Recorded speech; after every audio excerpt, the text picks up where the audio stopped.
Steve, could you sum up how disappointing, how frustrating that was for you? It's difficult to put into words. I think, you know, what the atmosphere is like inside the dressing room, because I think there was a few things thrown our way in certain sections of the media last week, you know, questioned commitment, and I felt tonight we gave it a real go. There was a real good effort in the second half, 4 or 5 decent opportunities. I think there was a good penalty shout on Junior Hoylett where his standing leg's been taken away from him.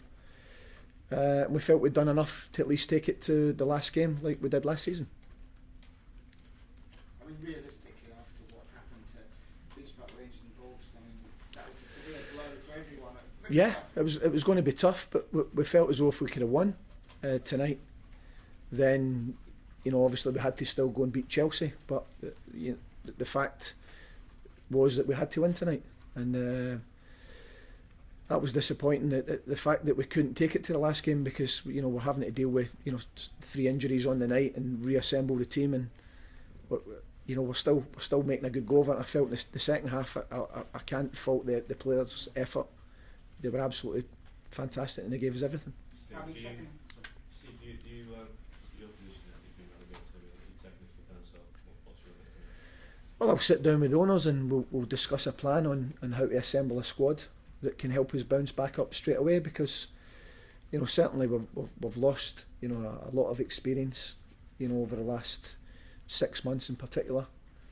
You know, I think we need to try and keep best we can the majority of the squad together, and if we can add 1 or 2 experienced players that can help us build a squad, so that from the first game of next season we're trying to bounce back and make sure we're in the division we should be in. So you believe that you'll be here next season? Yeah, I do, yeah.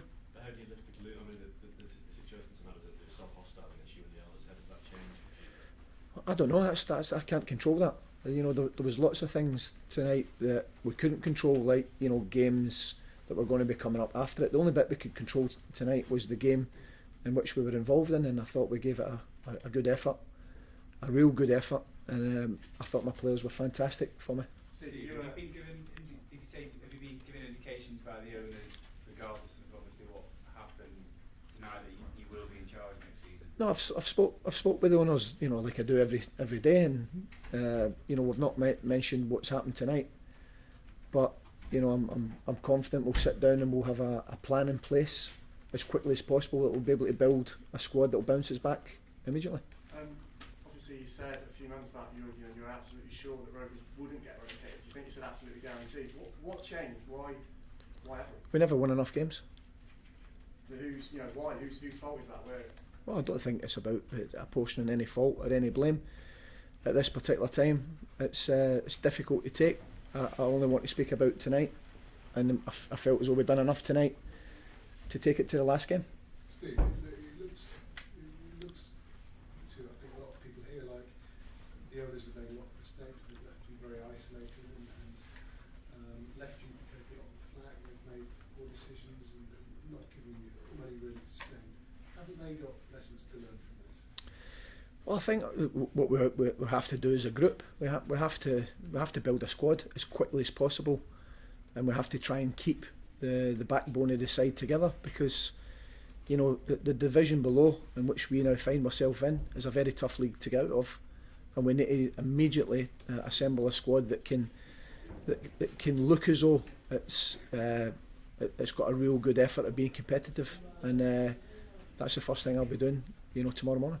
Why would you want to continue putting yourself through this though? You know, you've gone down, you're getting slaughtered in every game, and you're not getting, you know, the financial support maybe is not what it is from other Premier League clubs.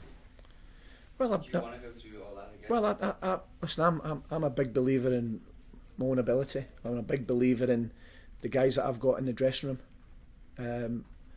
Each and every one of them, I've spoken to them and they're devastated, absolutely devastated.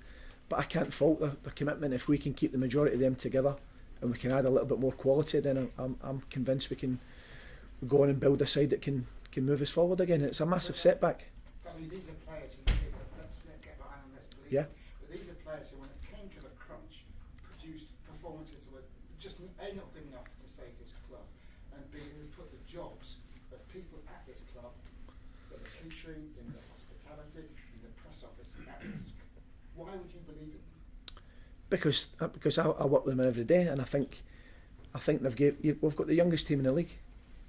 We've got the youngest team in the league, and some of them are only just making their way in the Premier League. Some of them are only making their debut this year.